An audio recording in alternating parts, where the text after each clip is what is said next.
Votre agence CAFPI Vincennes, courtier en prêt immobilier, vous présente ce programme.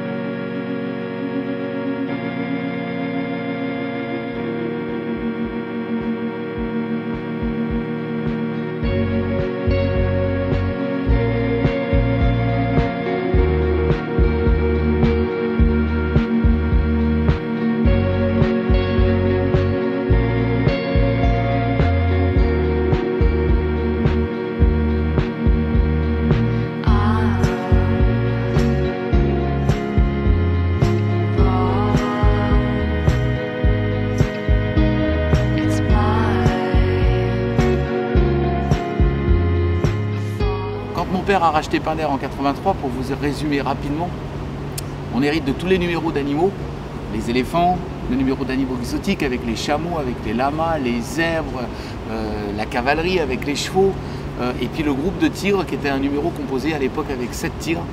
Et le premier été en 1983, lorsque j'ai 14 ans, mon père, qui vient de racheter les cirques et qui hérite des numéros d'animaux, se dispute pour des raisons diverses avec le dompteur qui était engagé donc par le cirque pour présenter le numéro. Et c'est comme ça, en cachette, que j'ai décidé de répéter 2 fois, alors que mon père était reparti du cirque pour régler des problèmes administratifs, que j'ai décidé de répéter 2 fois et de les présenter le soir avec la totale inconscience d'un adolescent de 14 ans qui voulait à tout prix faire ça.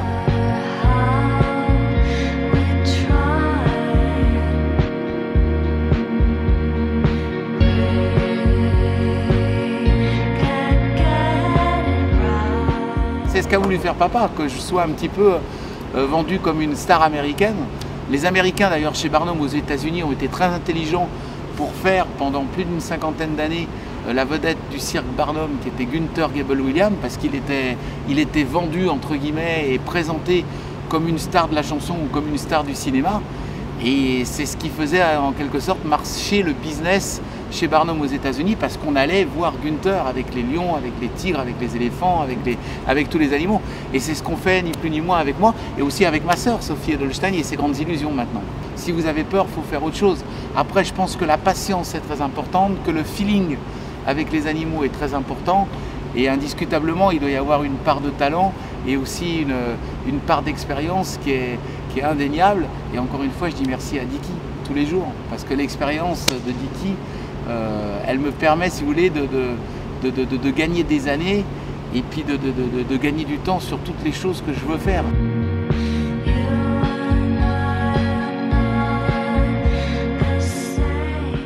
Je suis ici pour toutes les petites technicalités. Parce que quand on est dans le cage, on peut voir 2 choses. Dans le cage, c'est complètement différent de l'extérieur. Et quand on regarde une bête, je regarde toutes les autres bêtes comme ça. Et ils sont bien placés, ils voient lui, il n'est pas trop agressif, ils sont tranquilles. Et comme ça, puis pas approcher les bêtes, trop le côté bête, comme ça. Toutes les petites choses pour faire les choses parfaites.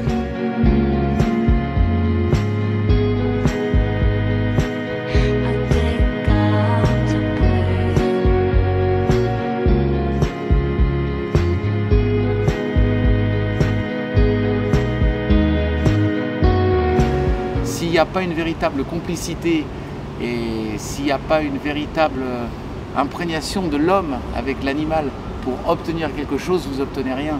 Tout s'obtient avec le temps, avec la patience, avec le respect réciproque, avec la complicité et l'amour réciproque qui se crée entre l'homme et l'animal. Et je crois que c'est impossible d'obtenir quelque chose s'il n'y a pas ce vrai rapport d'amour, d'affection et aussi de respect. Parce qu'il faut qu'il me respecte. C'est aussi ni plus ni moins comme un instituteur qui a une classe.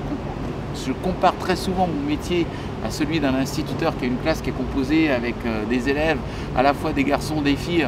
Et c'est à moi de faire respecter l'ordre dans la classe comme je le veux et à ce que tout le monde s'entende comme je le veux, en décelant chez mes élèves, donc chez mes lions ou chez mes tigres, les capacités physiques et mentales à faire telle ou telle chose, parce que vous en avez des plus câlins, vous en avez des plus musclés, vous en avez des plus doués, des plus intelligents, des méchants, des plus vicieux. Et je crois que c'est ce qui fait aussi partie de la magie de notre métier, de notre vie, c'est d'aller comme ça se produire effermement, en venant une journée, 2 jours, 3 jours, en offrant un vrai beau spectacle avec des vrais artistes, avec des belles lumières, avec des beaux camions, avec du beau matériel, et tout ça seulement pour une journée, pour un spectacle de 2 heures ou 2 heures et quart. Et encore une fois, si on travaille bien, c'est parce qu'on n'a jamais déçu notre public de partout en France, et parce qu'on est resté un vrai cirque traditionnel avec ceux qui sont les stars, parce que je le dis, c'est pas moi.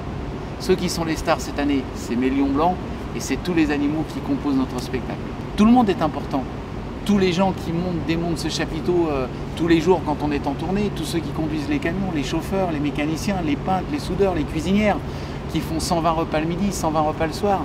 On est 147 personnes itinérantes en tournée, avec pas loin de 30 000 € de frais par jour. C'est pour ça il faut qu'indiscutablement, on ait vraiment toujours ce public qui vient nous découvrir et nous applaudir. C'est une grosse PME et certainement, comme le dit très justement mon père, une des dernières aventures de notre siècle, aller se produire comme ça directement chez les gens, en offrant un vrai beau spectacle et en étant itinérant comme on dit.